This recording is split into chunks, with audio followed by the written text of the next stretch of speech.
Saya masih berusaha sabar dan ikhlas.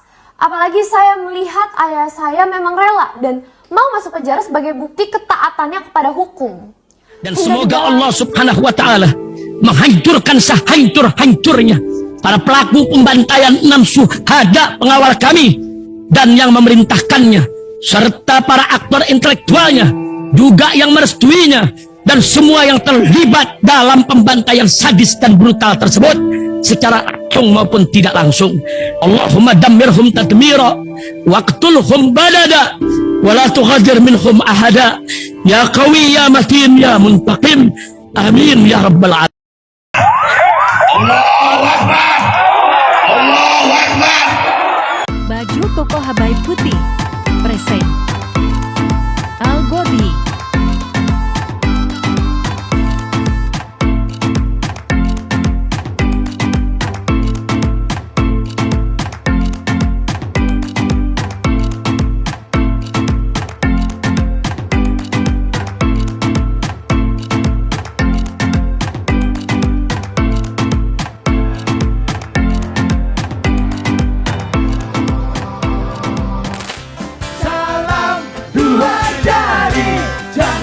Kata revolusi mental menggema dalam setiap kampanye pasangan calon presiden Joko Widodo Yusuf Kala pada pemilu presiden 2014 lalu.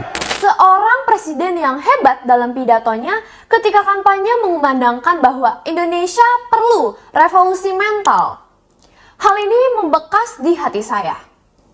Saya berpikir bahwa ini presiden yang akan membuat perubahan besar dan membawa Indonesia menjadi negara yang maju. Benar, ternyata saya melihat bahwa presiden membangun jalan tol, memperbaiki jalan rusak, dan membuat gebrakan ekonomi yang dimana negara lain ekonominya sedang sulit, tapi ekonomi Indonesia masih stabil. Namun di balik keberhasilan tersebut, saya sedih melihat yang dilakukan Bapak Presidenku bukanlah revolusi mental, tapi revolusi mental. Karena ternyata mental dan moral bangsa merosot ke bawah. Ditandai dengan banyaknya aparat penegak hukum malah menjadi pagar makan tanaman. Sebut saja Ferdy Sambo yang membunuh polisi, Teddy Minahasa yang menjadi bandar narkoba. Tidak ketinggalan wakil Tuhan Indonesia seperti Oknum Hakim Agung MA ditangkap karena jual beli putusan. Belum lagi oknum menteri yang bahkan mengkorupsi bantuan sosial untuk rakyat miskin. Sungguh sedih hati saya. Namun saya sadar bahwa saya hanyalah anak kecil berusia 16 tahun di bawah umur. Belum bisa berbuat banyak kecuali mendoakan Indonesia agar bisa berubah. Betapa kagetnya saya ketika saya melihat ayah saya yang selama 3 tahun berusaha membela rakyat yang tertindas. Korban investasi bodong, korban KDRT, korban oknum aparat, malah dipenjarakan. Di sini pun saya masih berusaha sabar dan ikhlas. Apalagi saya melihat ayah saya memang rela dan mau masuk penjara sebagai bukti ketaatannya kepada hukum. Hingga di dalam penjara ayah saya terkena sakit kronis bahkan fatal akibat dari diabetes dan darah tinggi. Ginjalnya gagal dan sudah tidak berfungsi, sudah stadium 5. Hidupnya tergantung dari mesin cuci darah 3 kali seminggu.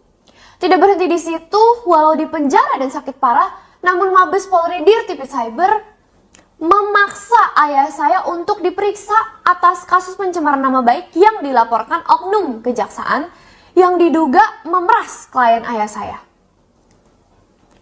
Disinilah saya sadar revolusi mental yang didengungkan Bapak Presiden bahkan tidak dijalankan oleh Kapolri, bawahan langsung dari Presiden. Mulailah saya tergerak untuk bersuara dengan tujuan semata-mata untuk membela ayah saya. Bukan sebagai advokat, melainkan sebagai seorang anak yang mengasihi ayahnya. Saya mau membuktikan kata-kata dan janji-janji manis Kapolri seperti Polri presisi, transparan. Yang mengkritik Polri paling keras adalah sahabat Polri. Maka saya tanpa paksaan siapapun ingin menantang Kapolri untuk berdebat, untuk membela ayah saya. Saya ingin membuktikan transparansi dan sahabat Kapolri ini apakah benar atau hanya omong kosong. Setelah saya membuat video terbuka dan mengirimkan surat resmi langsung ke Mabes, tidak ada sama sekali jawaban dari Kapolri. Yang ada hanya balasan dari Dirtipis Cyber Ade Vivit yang mengatakan ada prosedur menyampaikan keberatan melalui aduan wasidik dan propam yang mana semuanya bahkan sudah dilakukan pengacara ayah saya berbulan-bulan sebelumnya. Dan tidak ada satupun dibalas. Nampaknya Dirtipis Cyber berbicara tanpa mengecek ke instansi terkait. Lebih aneh lagi kemudian pengacara Hotman Paris berbicara seolah-olah mewakili Kapolri Listio Sigit dan meminta KPAI mengawasi saya. Bahkan ada gerakan ormas meminta KPAI melindungi saya dari eksploitasi. Dengan 2 minggu berjalan dan tidak ada kabar dari Kapolri, jelas bagi saya bahwa kata-kata beliau hanyalah janji-janji untuk meninabobokan anak tidur. Oleh karena itu, saya merasa bahwa Bapak Presiden wajib tahu bahwa di balik berhasil pembangunan ekonomi, revolusi mental tidak berhasil. Yang ada hanya yaitu revolusi mental alias merosot. Apalagi ayah saya dijadikan tersangka dalam menjalankan tugas sebagai advokat yang seharusnya memiliki imunitas berdasarkan pasal 16 Undang-Undang Nomor 18 Tahun 2003 Undang-Undang Advokat. Alasan yang disampaikan Jenderal Bintang 2 Kadif Humas Polri bahwa ketika membuat video katanya ayah saya berbicara sebagai pengamat hukum. Jadi bukan sebagai advokat atau kuasa hukum. Saya makin heran. Apakah polisi, penyidik jenderal, dan ahli-ahli yang dipakai oleh Polri tidak ada yang paham bahasa Indonesia atau pura-pura bodoh?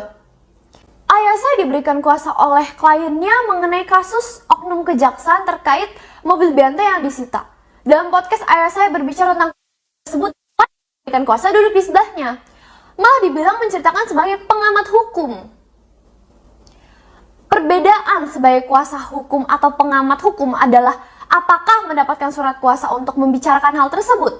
Ayah saya mendapat surat kuasa untuk mengurus hal yang dibicarakan, tentu saja dia berbicara sebagai kuasa hukum. Sebagai pihak yang langsung bersentuhan. Berbeda jika ayah saya berbicara mengenai kasus Brigadir Joshua yang dikuasakan ke pengacara lain, yaitu Kamarudin. Barulah ia berbicara sebagai pengamat hukum. Saya sebagai anak kecil tahu dan paham dengan jelas. Masa ya Jenderal Bintang 2 sama sekali tidak paham? Ataukah memang ayah saya target operasi untuk dibungkam? Karena ternyata hingga saat ini, saksi fakta dan saksi kunci yaitu klien ayah saya sama sekali tidak pernah diperiksa dan dipanggil oleh polisi. Nampak bahwa polisi bukan mau mencari kebenaran perkara, tapi menarget ayah saya. Selama ini saya diam, karena tahu ayah saya mampu dan kuat menghadapinya. Terkait dengan masalah kesehatan ayah saya akan dijelaskan oleh ibu sambung saya. Hingga suami saya sakit parah, selama 5 bulan terakhir dirawat di rumah sakit dengan diagnosa gagal ginjal stadium 5, hipertensi hingga tekanan darah mencapai 210/180, gagal jantung sudah ada pembengkakan dan penyumbatan, sudah pasang 2 ring jantung dan akan dipasang lagi ring jantung yang ketiga. Menurut beberapa literatur, harapan hidup untuk pasien gagal ginjal kronis stadium akhir hanya berkisar antara 5-10 tahun. Walau sudah mendapatkan perawatan kesehatan, namun ini tidak bisa menyembuhkan. Butuh donor ginjal dan transplantasi yang tidak mungkin dilakukan di dalam tahanan. Pihak kami sudah mencoba bertanya, dalam tahanan 70-80% tahanan adalah tahanan narkoba dan tidak cocok. Apalagi perlu bawa pendonor ke rumah sakit untuk dites. Jadi satu-satunya solusi untuk tetap hidup adalah dengan mencari pendonor ginjal. Ginjal saya dan Kate kebetulan tidak cocok karena beda golongan darah. Cuci darah juga tidak menyelesaikan masalah, karena habis setiap cuci darah, kaki kram, muntah-muntah, mual, dan tensi drop secara drastis dalam hitungan detik. Dari tekanan darah 180/120, turun ke 90/60, yang membuat keadaan pandangan kabur dan tidak mampu berdiri. Tahanan bukan tempat untuk orang sakit, karena di Lapas Salemba ada seorang tahanan bernama Madi. Setelah terdiagnosa gagal ginjal stadium 5, dalam 3 bulan walau sudah cuci darah teratur, Madi meninggal. Ketika kami tanya dokter lapas, katanya dia putus harapan. Keluarganya tidak ada yang peduli. Disinilah saya sadar bahwa untuk memerangi penyakit, butuh ketenangan mental dan jiwa yang kuat. Bicara tentang revolusi mental adalah bicara tentang hak asasi manusia. Apapun tuduhan kepada ayah saya, apalagi saya yakin 1000% ayah saya tidak bersalah secara moral. Hukum bisa dibuat-buat. Saksi ahli bisa berpendapat sesuai siapa yang bayar. Sesalah apapun ayah saya, dia tidak dipantas untuk dibunuh dan dibiarkan meninggal. Apalagi perbuatan oknum polisi yang sudah tahu dia sakit tapi berulang kali datang dengan alasan memastikan sakit. Memastikan sakit cukup sekali datang udah tahu. Ini udah tahu sakit, masih datang lagi dengan alasan ayah saya masih mampu berbicara. Apakah jenderal tidak paham hak asasi? Walau masih mampu berbicara, ayah saya punya hak untuk istirahat dan menunggu sembuh. Bukannya malah dipaksakan. Sebelum datang kedua kali, pengacara ayah saya sudah memberikan surat keberatan diperiksa karena kondisi sakit. Tapi masih dipaksakan walau polisi sudah tahu dan setuju ayah saya memang sakit. Disinilah saya yakin bahwa ayah saya bukan hanya ingin dikriminalisasi tapi ingin dibunuh secara tidak langsung dengan ditekan mentalnya. Sebagai anak, jika saya diam saja ketika ayah saya mau dibunuh, maka anak macam apa saya? Tentu walau resikonya saya harus dihukum, namun tetap saya harus membela ayah saya. Pak Presiden bicara tentang revolusi mental adalah bicara tentang kemanusiaan sebagai dasar yang membedakan kita manusia dari binatang. Penjara adalah tempat agar orang berubah tingkah laku menjadi lebih baik, atau istilahnya rehabilitasi. Bukan tempat bagi orang sakit fisik dan butuh perawatan. Maka demi kemanusiaan, saya menagih janji Bapak Presiden Jokowi akan revolusi mental. Dengan segala kekuatan Bapak, minimal berikanlah ayah saya tahanan rumah atau tahanan kota, sehingga ayah saya bisa mencari donor ginjal dan diurus oleh keluarga agar bisa sembuh. Nanti jika sudah sembuh, silahkan jika mau dihukum kembali. Jangan sampai tangan Bapak Presiden dikotori dengan dosa karena membunuh pejuang warga negara Indonesia yang tidak bersalah. Sesuai pasal 28A Undang-Undang 1945, berisi setiap orang berhak untuk hidup serta berhak untuk mempertahankan hidupnya.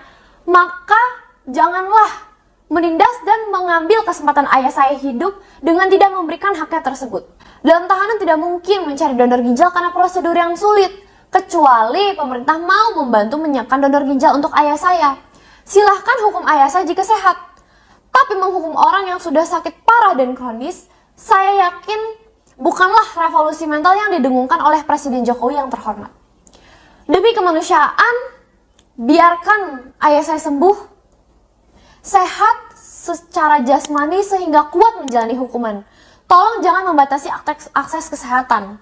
Walau ayah saya ikhlas diambil nyawanya, tapi saya, klien-kliennya, dan para masyarakat masih membutuhkan beliau.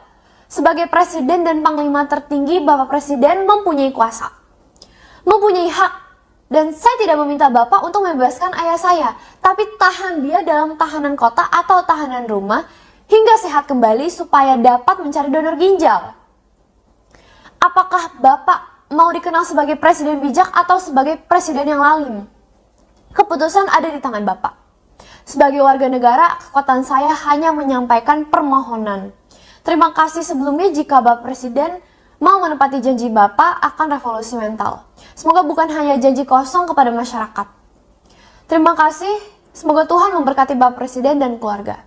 Bismillahirrahmanirrahim guys, sekarang ada babe rolen, babe roti molen. Roti ini dibuat yang pasti rasanya enak ya, ada 3 rasa. Nih, ada pisang keju, ada tape keju, ada pisang coklat. Ini dibuat tanpa bahan pengawet dan melayani pesanan-pesanan kalian yang seputaran Jabodetabek, bisa buat nemenin ngopi, buat acara-acara boleh. Dan ini karena gue paling suka pisang keju, nih gue dulu yang nyoba nih. Nih dia tuh kayak crunchy gitu depannya tuh. No.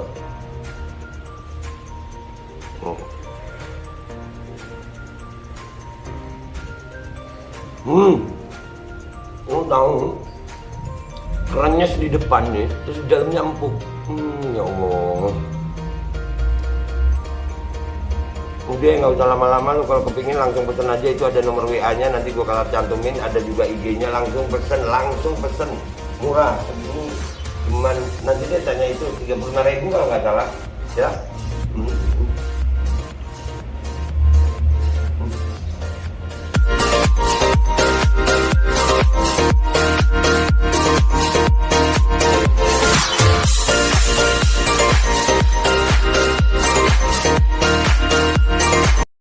Assalamualaikum warahmatullahi wabarakatuh. Guys, alhamdulillah gue lagi di Jember dan gue dapat produsen Golden Pro MHA Vito.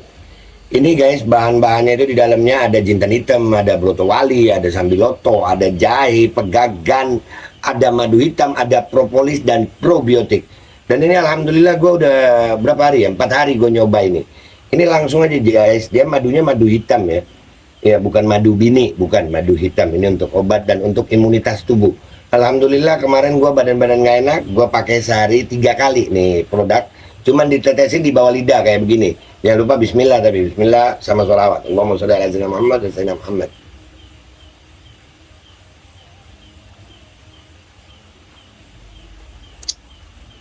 Dah begitu aja, sehari 3 kali. Kalian langsung hubungi nomor yang tertera di bawah ini. Ini insya Allah bisa membuat badan kita tahan terhadap segala macam infeksi dari luar untuk imunitas tubuh. Dah gitu aja, langsung pesan ya. Ini nomornya.